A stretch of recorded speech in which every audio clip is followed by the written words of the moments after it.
प्रधानमंत्री नरेंद्र मोदी ने लोकसभा चुनाव 2024 के लिए टारगेट सेट कर लिया है। उन्होंने अब की बार 400 पार का लक्ष्य रखा है। बीते दिन उन्होंने लोकसभा में दावा किया कि इस बार भारतीय जनता पार्टी 370 सीटें जीतने जा रही है। पीएम के दावे पर विपक्ष भड़क गया है और विपक्ष पूछ रहा है कि ईवीएम सेट है क्या, साथ ही साथ इसे सपना करार दिया है।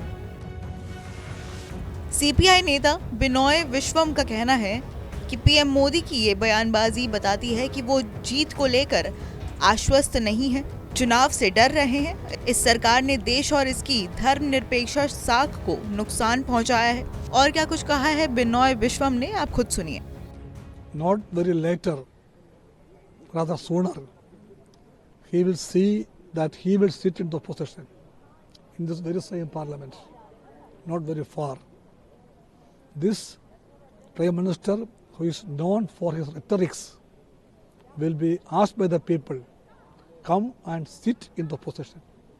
Because this 10 years of the Modi rule, it was the rule of mischiefs, a rule of violation of promises, a rule of diluting the democratic norms of the country, a rule in which secular India was made into a theocratic one, a rule in which the people were divided like anything. So the people of the country have decided to make the Prime Minister to sit in the opposition. And he knows it. That's why repeatedly he talk about the 400 plus numbers.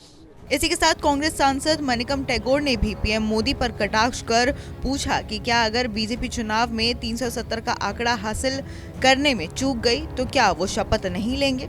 उन्हें पहले इसका जवाब देना चाहिए।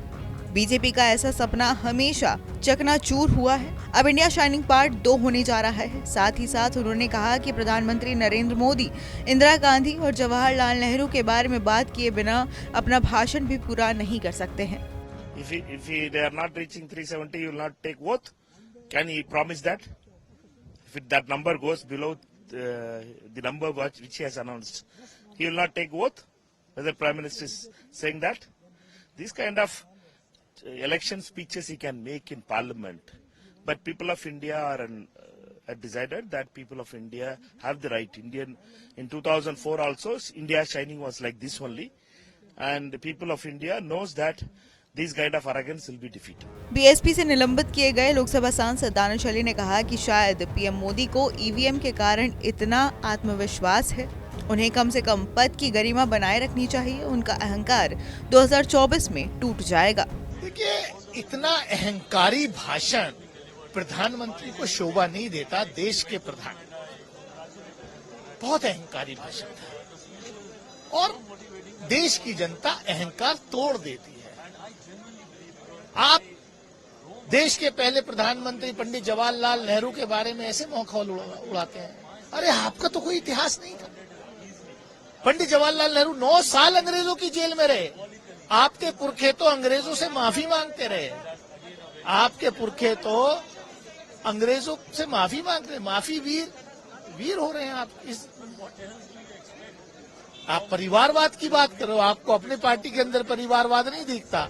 इसी के साथ RJD सांसद मनोज झा ने पीएम मोदी पर निशाना साधते हुए कहा कि अगर वो कह रहे हैं कि बीजेपी को 370 लोकसभा चुनाव में वोट मिलेंगे और एनडीए 400 के पार जीतेगी, तो क्या इसका मतलब ईवीएम सेट है? जब आप सीट नंबर बताते हैं तो संदेह खड़ा होता ही है।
नमस्कार, मैं हूं मानक गुप्ता।